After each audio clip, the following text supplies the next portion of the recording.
여러분, 믿음의 사전적 의미로 반대말은 뭘까요? 믿음의 사전적 의미의 반대말 뭘까요? 불신이겠죠. 불신. 그러니까 믿음이 있으면 불신. 이게 사전적 의미로 반대말이겠죠.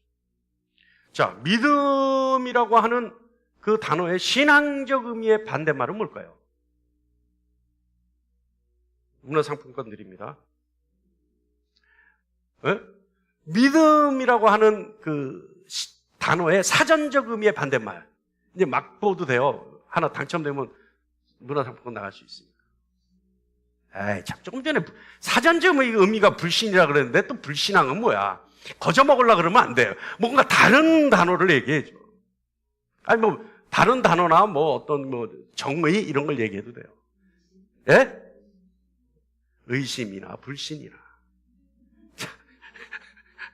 뭘까요? 자, 이건 어때요? 뭐, 이거 제가 고민해서 만든 얘기니까 이게 맞다고 얘기할 수 없습니다. 여러분 동의가 필요한 거죠. 하나님과 원수됨. 어떨까요? 믿음의 사전적 의미의 반대말은 불신이에요. 근데 믿음의 신앙적 의미의 반대말, 하나님과 원수됨. 믿음이 있으면 하나님이 의를 평가받고 하나님과 화목하여지는 거 아니에요? 이거 하나님과 원수됨. 또 믿음의 신앙적 의미의 반대말, 불순종 어때요? 불순종. 그죠? 믿음이 있으면 순종하게 되는데, 죽기까지 순종하게 되는데, 믿음이 있으면. 그죠? 믿음의 신앙적 의미의 반대말, 불순종. 또, 불의 어때요? 불의. 믿음이 있으면 의로워지잖아요. 의가 전가되죠. 근데, 믿음이 없으니까 뭐가 돼요? 불의. 불의한. 어때요? 또 있을 수 있죠. 이런 식으로 해석을 하다 보면, 여러 가지가 있을 수 있어요. 자, 근데 여러분, 우리가 믿음이라고 하는 것은 다른 믿음이 아닙니다. 하나님의 존재를 믿는 게 아니에요. 맞습니까? 아닙니까? 귀신도 믿고 떠느니라. 잘하는도다 귀신도 믿고 떠느니라. 하나님의 존재의 유무를 믿는 것이 믿음이 아니에요. 믿음은 뭐예요? 하나님의 약속을 믿는 거예요. 그래서 구약, 신약이잖아요. 우리가 이 성경을 믿는 거 아니에요? 그러니까 하나님의 약속을 믿는 것, 이것이 믿음이에요. 그런데 이 약속 중에는 여러분 반드시 포함되어야 할 것이 있어요. 불의한 자에게는, 그래서 하나님과 원수된 자에게는 하나님이 저주하신다는 것도 약속이에요. 몇 대까지? 3, 4대까지죠. 또 모두 약속이에요. 하나님이 심판하시겠다는 것도 약속이에요. 그러니까 여러분, 우리가 하나님의 약속, 사랑 이런 것만 생각할 게 아니라 하나님의 약속 중에는 저주도 있고 심판도 있어요. 또 영원한 형벌도 있어요. 자, 이것까지 다 포함해서 하나님의 약속. 그러니까 그 약속을 믿어야 되는 거예요. 그 약속을 믿는 것이 믿음이에요. 그래서 그 믿음이 좀 더 구체화되다 보면 하나님의 약속은 세상 그 어떤 것보다도 가치가 있다라고 생각합니다. 그러니까 으뜸 가는 것으로, 내 인생의 으뜸 가는 가치관으로 생각하는 것이 믿음입니다. 하나님의 약속을. 그리고 하나님의 약속을 신뢰하는 것, 이게 믿음입니다. 그리고 하나님이 하신 약속을 하나님은 끝까지 이루실 때까지 내가 의지하겠다, 작정하는 것, 이것이 믿음입니다. 할렐루야. 이거 믿음에는 뭐가 필요해요? 인내가 필요하죠. 그러니까 내가 하나님이 그 약속을, 나에게 주신 약속을 내가 무슨 일이 있어도 끝까지 기다리겠다. 그래서 그 하나님이 이루실 줄 내가 믿겠다. 이것도 믿음이에요. 그러니까 믿음이라고 하는 그 단어 속에는 여러 가지 반드시 필요한 충족 요건들이 있어요. 인간의 죄는요, 하나님을 불신하는 데서부터 시작됩니다. 그죠? 그래서 인간의 악한 마음은, 자, 하나님은 어떤 분이에요? 하나님이 우리에게 어떤 상황에서도 우리를 위하여 가장 유익한 것으로 주기 위해 하나님이 역사하신다는 그 역사, 신실하신 하나님을 불신하는 거예요. 이것이 인간의 악한 마음이에요. 그러니까 하나님이 나에게는 가장 좋은 것을 주실 수 있는 분이야. 그래서 하나님이 주신 것은 나에게 가장 유익한 것이고 하나님은 그것을 나에게 주시기 위해 지금도 역사하고 계셔. 이것을 부정하는. 그래서 그것을 의심하는. 근데 여러분 성경에 그런 거 있죠? 어떤 것이 있었어요? 하나님의 약속을 기다리지 못하고 불순종의 씨를 만들어버린 사람들이 있잖아요. 이스라엘 민족 금송아지 만들었잖아요. 아브라함 누굴 만들었어요? 이스마엘을 만들었죠. 이런 것들 여러분 어떠세요? 이것이요 인간의 악한 마음이라니까요. 하나님이 우리를 사랑하시는 의지, 하나님의 능력을 신뢰하지 않는 것, 이것도 인간의 악한 마음. 그래서요 인간의 악한 마음은 하나님의 불신으로 나타나는 열매들이 있어요. 믿음의 열매가 있죠? 근데 여러분 불신의 열매도 있어요. 첫 번째 염려. 하나님을 의지하지 않으니까, 신뢰하지 않으니까 염려만 생겨요. 또 후회.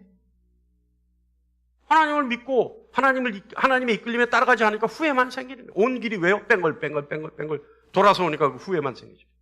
그 다음에 또 제일 중요한 거, 우상숭배라고 바울이 얘기한 거 뭐죠? 탐심.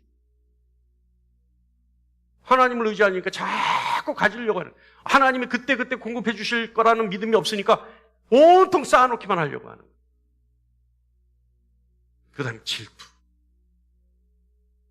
하나님의 사랑을 모르니까 질투하는 거죠. 조급함 뭐예요? 여러분 조급함도 우상숭배예요. 하나님을 신뢰하고 의지하지 못하니까 조급해지는 거예요. 이것도 우상숭배예요. 그 다음에 낙심. 네? 그 다음에 교만. 여러분이 교만이 무슨 뜻이라 그랬죠? 이제는 좀 외우실 만도 하죠. 하나님이 안 계신 것처럼 말하고 생각하고 행동하는. 그게 교만.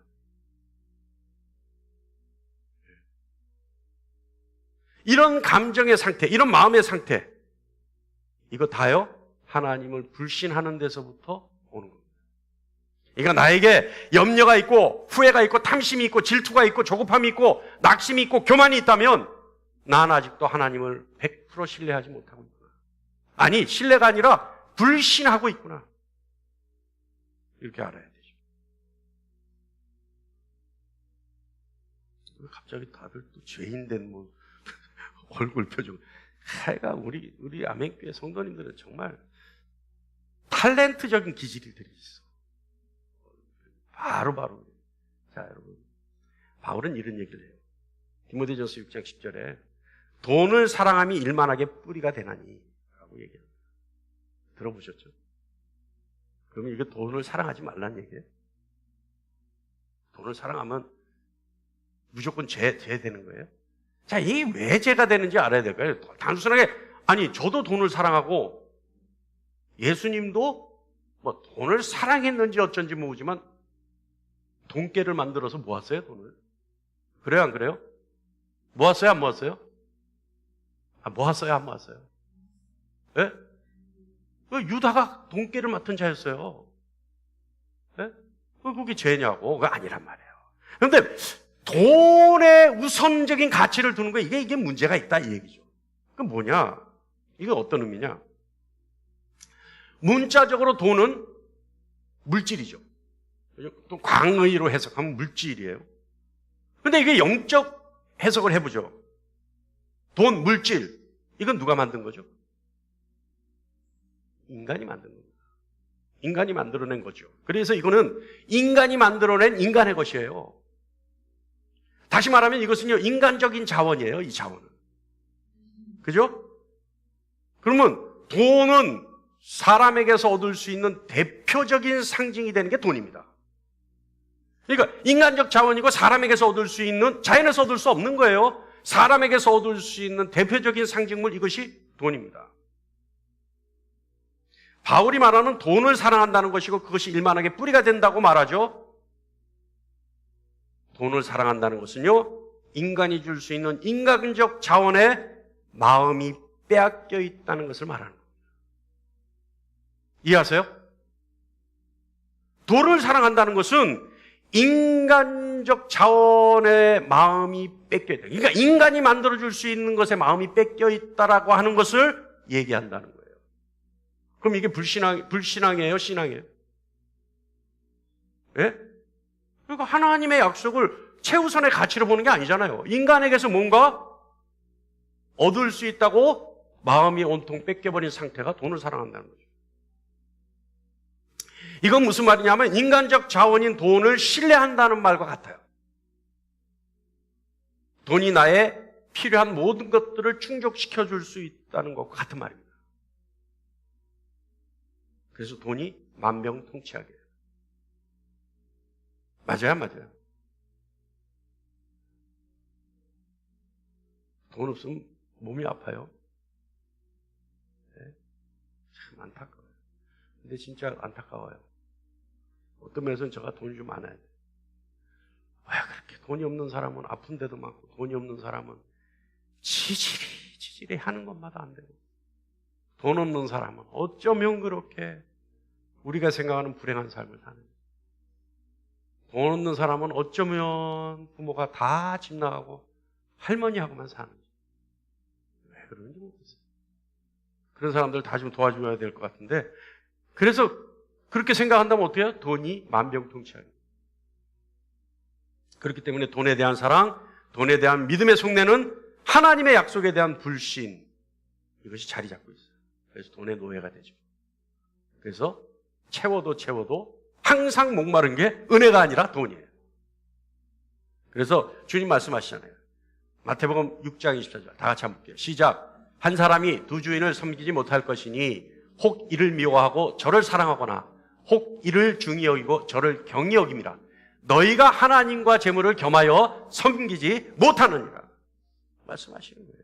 그러니까 사랑에 섬기게 된다는 거죠. 주님 말씀하시잖아요. 이건 사랑의 도가 지나쳐서 섬기게 된다는 거예요. 돈을. 사랑하다 보면. 그죠?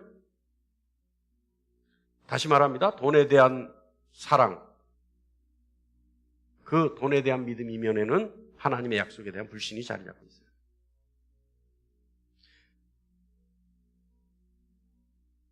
바울이 말하는 돈을 사랑하는 마음, 이 마음은요, 모든 악의 뿌리가 된다는 말, 이 진정한 의미는 뭐냐? 하나님의 약속에 대한 불신이 우리 마음 속 모든 죄악된 상태의 원뿌리가 된다.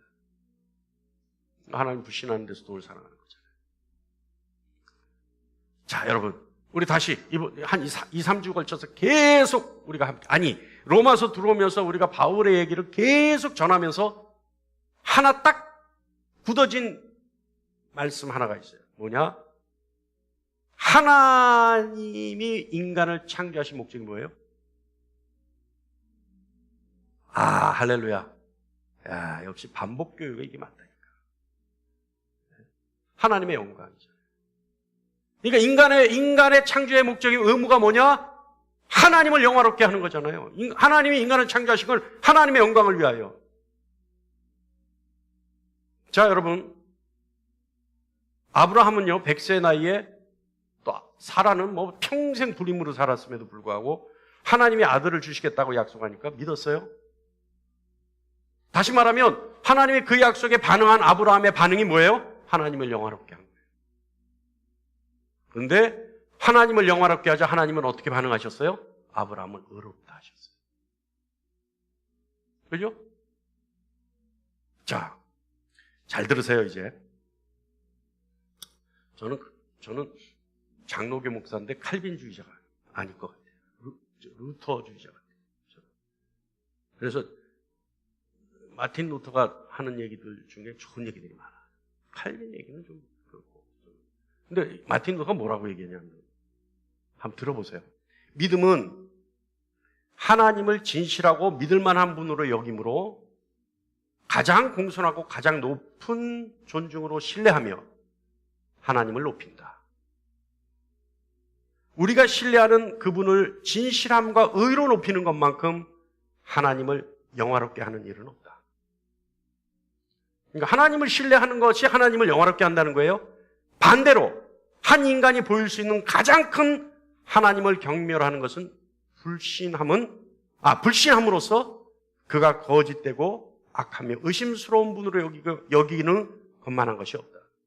다시 말하면 뭐냐면 인간이 하나님을 경멸하는 것은 한다라고 얘기한다면 하나님을 말로 경멸하는 것이 아니라 인간 자체가 하나님을 불신하고 그리고 그 불신의 결과가 뭐냐? 의미가 뭐냐? 하나님을 거짓되고 악하며 의심스러운 분으로 여기게 만드는 거라는 거예요.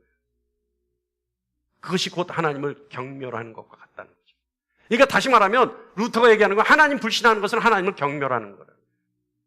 그리고 하나님을 신뢰하는 것, 믿음은 하나님을 가장 진실되고 믿을만한 분으로 사람들에게 알려주는 것이고 가장 공손하고 가장 높은 존중으로 신뢰하며 하나님을 높이는 것이다. 그러니까 하나님을 가장 높게 받들어 드릴 수 있는 것이 믿음이다. 우리 믿음이 그와 같은 역할을 하는 거예요. 우리 믿음. 그러니까 세상 사람들에게 한마디로 하면 하나님이 으뜸이라는 것을 자랑하는 것이 우리의 믿음이라는 겁니다. 할렐루야? 할렐루야? 예. 하나님의 약속을 신뢰하는 것은 잘 들으세요. 우리가 의도적으로 하나님을 영화롭게 할 수 있는 가장 좋은 방법이에요. 하나님의 약속을 신뢰하는 거예요. 그러니까 내가 의도적으로 하나님을 높여드리는 것이 하나님을 신뢰하는 거예요. 할렐루야? 여러분 하나님을 의도적으로 신뢰해보세요. 억지로라도 신뢰해보라 이거예요. 억지로. 그러면 내가 의도적으로 하나님을 높여드릴 수 있는 가장 좋은 방법이라는 거예요. 그럼 이게 하나님의 영광이고 하나님이 기뻐하시는 거죠.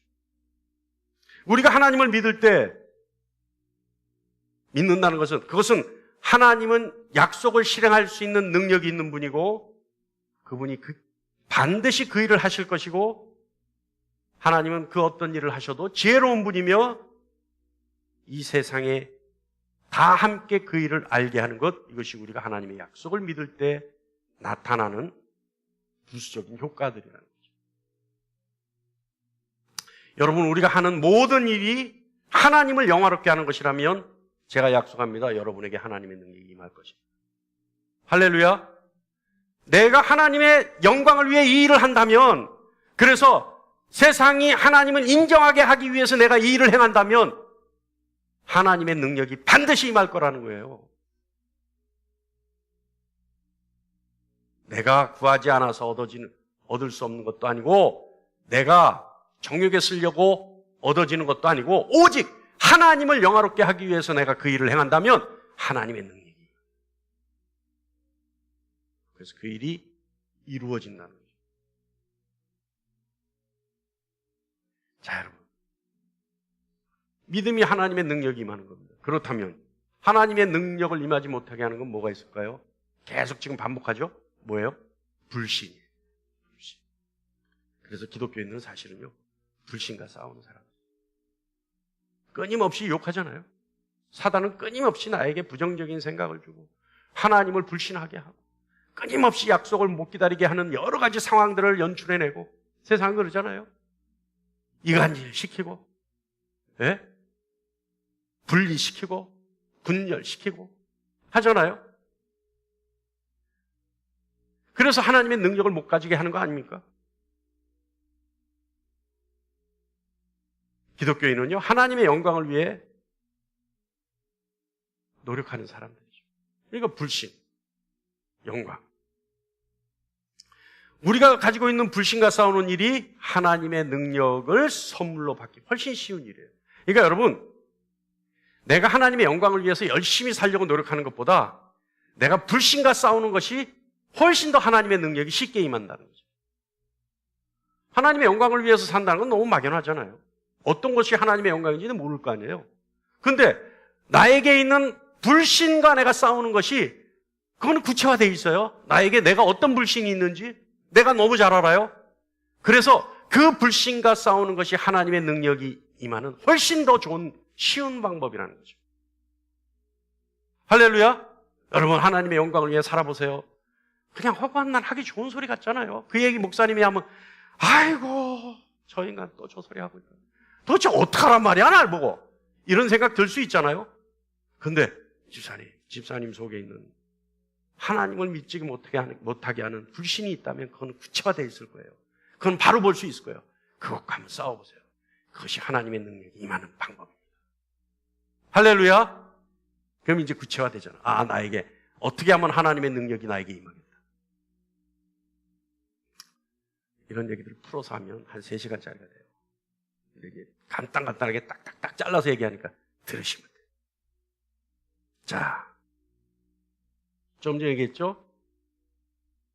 우리가 가지고 있는 불신과 싸우는 일이 하나님의 능력을 선물로 받을 수 있는 훨씬 더 쉬운 일이고 좋은 일이다. 좀 전에 얘기했죠? 불신은 하나님을 경멸하는 것이다. 마틴 루터가 얘기했어요. 자, 근데 여러분, 우리가 왜 하나님을 어느 정도로 영화롭게 해야 되느냐 하면 고린도전서 10장 31절에 정의합니다. 다 같이 시작. 그런즉 너희가 먹든지 마시든지 무엇을 하든지 다 하나님의 영광을 위하여 하라. 아, 어떻게 하라고요? 먹든지 마시든지 자나 깨나 다 하나님의 영광을 위하여 하라. 여러분, 우리를 향하신 하나님의 목적이 그리고 우리의 삶의 목표가 모든 일에 하나님을 영화롭게 하는 것, 이것이라면 모든 일에서 하나님의 약속을 믿는 것을 우리의 삶의 목표로 삼아야 합니다.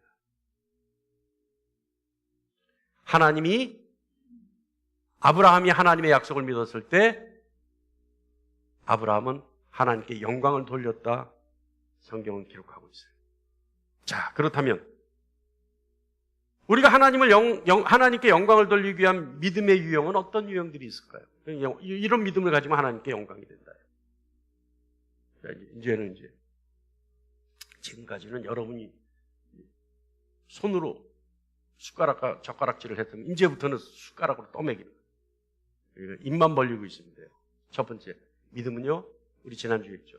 미래지향적. 미래의 일을 뭐, 미래의 일. 네. 근데 과거의 일은 뭐냐? 과거의 일은 뭘까요? 예수 그리스도께서 십자가에 달려 죽으시고 부활하신 건 과거의 일이에요. 근데 우리는 그걸 믿잖아요. 근데 지금 얘기가 믿음은 미래지향적이다. 뭘 믿으라는 거예요, 이게? 과거의 일을 믿으면서 그게 왜 믿음이 미래지향적이에요? 자, 과거의 일인 예수 그리스도의 십자가의 죽음과 부활은 과거의 일이지만 이 과거의 일을 통해 하나님의 약속이 나에게 반드시 이루어질 것이라고 하는 보증이 되는 거예요. 맞습니까? 할렐루야? 할렐루야? 그러니까 우리가 예수 그리스도께서 십자가에 달려 죽으셨으니까 우리도 같이 십자가에 달려 죽어야 된다는 얘기가 아니에요. 과거로 돌아가서. 하나님이 우리를 살리시기 위해 아들을 죽이셨으니까. 그래서 죽기까지 순종하셨으니까. 그래서 그분이 다시 부활시키신 분은 하나님이시니까. 그런 하나님이 우리에게 약속하신 바 미래의 일을 반드시 이루지 않겠느냐라고 하는 우리 미래를 향한 믿음의 보증이 과거의 일이라는 거예요. 할렐루야. 그러니까 성경에 있는 과거의 일, 우리에게 믿었던 엘리야의 일, 모세의 일, 다윗의 일, 이 과거의 일들이 다 무엇 때문에? 내 믿음이 미래지향적으로 나가기 위해서 보증을 서기 위해 있는 말씀들이다. 사건들이다. 인물들이다. 이 뜻이죠. 할렐루야. 그래서 믿음은 소망을 품는 거예요. 지난주에 얘기했잖아요. 믿음은 미래지향적이기 때문에 소망을 품는 거예요. 왜? 하나님의 약속을 반드시 이룰 것이라고 하는 소망을 품기 때문에. 믿음은요, 미래에 일어날 일에 대해서 하나님을 신뢰하는 것이 믿음이에요. 그래서 우리는 예수 그리스도의 십자가의 죽음과 부활을 통해 미래에 있는 나의 구원을 믿는 거예요. 할렐루야. 할렐루야. 19절로 21절 말씀 보면 바울은요, 하나님의 약속을 믿은 아브라함을요, 아주 칭찬합니다. 그리고 이렇게 말하죠. 19절로 21절 말씀 볼까요? 제가 읽겠습니다. 그가 100세나 되어 자기 몸이 죽은 것 같고 사라의 태가 죽은 것 같음을 알고도 믿음이 약해지지 아니하고 믿음이 없어 하나님의 약속을 의심하지 않고 믿음으로 견고해져서 하나님께 영광을 돌리며 믿었더니 하나님께 영광 돌려요. 21절에 약속하신 그것을 그것을 또한 능히 이루실 줄을 확신하였으니. 이렇게 하나님께 영광을 돌리니까 어떻게 돼요? 22절. 결론이에요. 하나님이 하신 일이에요. 그러므로 그것이 그에게 의로 여겨졌느니라. 할렐루야. 그러니까 하나님이 인정하신 의는 어디서 나왔어요? 아브라함의 믿음을 통해서. 그러니까 믿음이 얼마나 중요한 거예요. 이제 다 끝나갑니다. 조금만 더.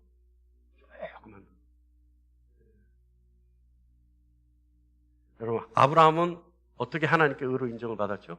좀 전에 얘기했어요. 아브라함이 하나님의 약속을 믿었기 때문에. 아브라함이 의롭다함을 얻게 된 것은 미래지향적인 믿음이었죠. 왜요? 이삭을 약속하시니 그걸 믿었단 말이에요. 현실을 보고 상황을 보고 형편을 보지 않았어요. 하나님의 약속만 봤어요. 하나님이 예수 그리스도를 죽은 자 가운데서 살리신 과거의 역사적 사실을 믿는 자는 미래지향적인 믿음을 갖기 때문에 하나님이 의롭다 인정하십니다. 그런데 여러분, 사실은요, 좀 더 깊이 있게 생각을 해보면 예수 그리스도를 죽은 자 가운데서 살리신 과거의 역사, 그 사실만 가지고 믿는다고 해서 그것이 우리에게 의롭게 여겨졌느냐? 한번 의문을 품어볼 필요는 있죠. 어때요, 여러분? 우리가 예수가 십자가에 죽었고 부활했기 때문에 그 사실만 붙잡고 믿으니까 그것이 우리의 믿음이 되고 그것이 우리의 의가 됐나요? 생각해 볼 필요가 있어요. 하나님은 예수 그리스도를 죽은 자 가운데서 살리신 분이기에 믿는 거 아닌가요? 어때요, 여러분?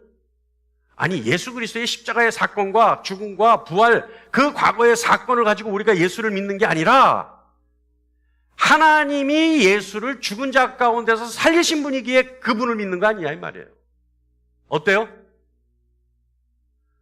그래서 우리는 신실하신 하나님을 믿는 거 아니냐? 어려워요? 말이 애매해요? 그죠? 그러니까 우리는 예수께 행하신 그 하나님의 신실하심과 우리를 향하신 사랑, 그 하나님을 믿는 거 아니에요? 맞아요? 할렐루야? 그걸 하나님을 믿는 거죠. 우리는 과거 예수님이 죄인들을 위해 죽었다가 다시 살아나신 사실이 있음을 믿는 것으로 의롭다함을 얻는 것이 아니라 그 일을 행하신 분을 믿는 믿음으로 의롭다함을 받는 거예요. 그러니까 그분이 행하신 일이 뭐예요? 독생자를 죽음과 부활을 통해 우리에게 확증하시고 보증하시는 약속들을 우리에게 소망을 두기를 원하시고 그 소망을 믿는 믿음으로 우리를 의롭다 하시는 거죠. 맞습니까? 애매해요? 애매해요? 자, 빨리 눈으로 교환, 빨리. 애매해. 그러니까 믿음이라는 건요, 실체예요. 믿음은 실체. 예수 그리스도의 죽음과 부활은 사건이에요. 그 사건만을 나에게 적용시키려면 어려워요. 예수의 십자가의 죽음과 부활이 나와 무슨 상관이 있습니까? 그죠? 근데 그 사건을 나에게 대입시키는 것이 아니라 그 사건을 일으키기 위한 하나님의 열심을 믿는 것이 믿음이라 이 말이에요. 할렐루야. 독생자를 죽이기까지 하고 살리신 그 하나님이 나에게 보증하신 그 약속을 믿는 것이 믿음이라 이 말이에요. 그러니까 우리는 하나님을 믿는 거죠. 그 하나님을. 그래서 그 하나님이 우리에게 독생자를 아끼지 아니하고 내주신 그 하나님이 미래에 약속하신 그 어떤 것도 나에게 주시지 않겠느냐라고 하는 믿음을 확증하는 것이 믿음이라는 거죠. 할렐루야. 그러니까 여러분의 믿음은 실체가 되어야 합니다. 개념과 사건이 아니라 실체예요. 살아 역사하시는 하나님을 믿는 거예요. 여러분에게 하나님의 약속이 믿겨져서 확신이 되어져서 여러분에게 소망이란 열매로 자리 잡기를 간절히 축원합니다. 하나님은 모든 것을 하실 수 있죠. 불가능한 일도 하실 수 있어요. 하나님은 우리에게 어떤 것도 주기를 아까워하지 않으시죠. 그래서 하나님은 얼마든지 무조건적으로 믿을 만한 분입니다. 우리에게 칭의, 다시 말하면 의롭다 하시고 재용서하시고, 그래서 의롭다 인정받아 우리가 자유함을 얻는 것, 오직 믿음의 결과입니다. 믿음은 미래지향적이고 하나님의 약속이 나에게 성취되어지는 것이 믿음입니다. 그래서 로마서 8장 32절 이렇게 말씀하죠. 다 같이요. 시작. 자기 아들을 아끼지 아니하시고 우리 모든 사람을 위하여 내주시니가 어찌 그 아들과 함께 모든 것을 우리에게 주시지 아니하겠느냐. 할렐루야. 이것이 소망이라는 거예요. 사건을 일으키신 하나님과 그 사건을 믿는 믿음을 통해 하나님이 보증하신 그 보증, 미래에 대한 약속을 믿는 믿음을 통해 우리가 능력을 받고 능력받는 것에 대한 소망을 갖는 것, 이것이 믿음이라는 거예요. 믿음은 반드시 열매가 맺습니다. 믿음은 반드시 열매가 맺어요. 믿음은요, 바울은 그 열매를 뭐라 그러냐면 바울은 믿음의 역사라고 얘기해요.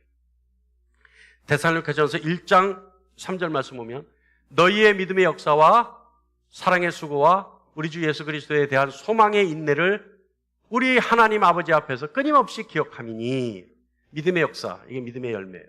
또 하나 데살로니가서 1장 11절에 이러므로 우리도 항상 너희를 위하여 기도함은 우리 하나님이 너희를 그 부르심에 합당한 자로 여기시고 모든 선을 기뻐함과 믿음의 역사를 능력으로 이루게 하려고. 이게 믿음의 열매예요. 할렐루야. 또 갈라디아서 5장 6절 그리스도 예수 안에서는 할례나 무할례나 효력이 없으되 사랑으로서 역사하는 믿음뿐이라. 믿음의 역사, 이 열매란 말이에요. 자, 여러분 여러분에게 믿음이 있다면 믿음은 능력입니다. 믿음은 어떤 능력이에요? 하나님의 역사를 할 수 있는 능력이에요. 그래서 믿음의 열매가 하나님이 역사하시기 때문에 하나님이 역사하시는 능력이 있기 때문에 믿음은 열매가 있죠. 그래서 다른 말로 하면 그 열매는 성령의 열매가 돼요. 여러분, 우리가 돈에 소망을 둔다면, 그리고 우리가 향락과 안락함에 소망을 둔다면, 우리가 권력이나 성공에 소망을 둔다면 그 모든 것들이 우리 삶을 지배할 것이고 우리 삶을 이끌어가게 되죠. 우리의 선택과 삶의 방향을 지배하게 될 겁니다. 그런데 매일 우리가 하나님의 약속에 소망을 둔다면 하나님의 능력이 우리의 삶을 선택할 것이고 우리의 선택을 가름하게 될 것이고 삶의 방향을 지배하게 될 것입니다. 할렐루야. 할렐루야. 그래서 갈라디아서 2장 20절에 다 같이요. 시작. 내가 그리스도와 함께 십자가에 못 박혔나니 그런즉 이제는 내가 사는 것이 아니요 오직 내 안에 그리스도께서 사시는 것이라. 이제 내가 육체 가운데 사는 것은 나를 사랑하사 나를 위하여 자기 자신을 버리시는 하나님의 아들을 믿는 믿음 안에서 사는 것이라. 할렐루야. 그러니까 믿음이 내 삶을 이끌어간다는 거죠. 내 삶의 선택을 믿음이 주장하게 한다는 거죠. 마지막입니다. 여러분, 우리가 믿기 위해서는, 그래서 믿음의 능력을 받기 위해서는 우리가 불신과 싸워요. 아까 얘기했죠. 불신과 싸워요. 여러분, 그리스도인이 된다는 것은 안락한 생활의 시작인가요? 착각하지 마세요. 그리스도인이 된다는 것은요, 전쟁의 시작을 알리는 거예요. 전쟁의 시작. 아니, 사단마귀와 동무하고 살았는데, 그래서 사단마귀가 주는 달콤함에 살았는데, 거기에 취해서 살았는데, 그리스도인이 된다는 건 뭐예요? 그때부터 전쟁에 돌입하는 거예요. 영적 전쟁의 시작을 말하는 거죠.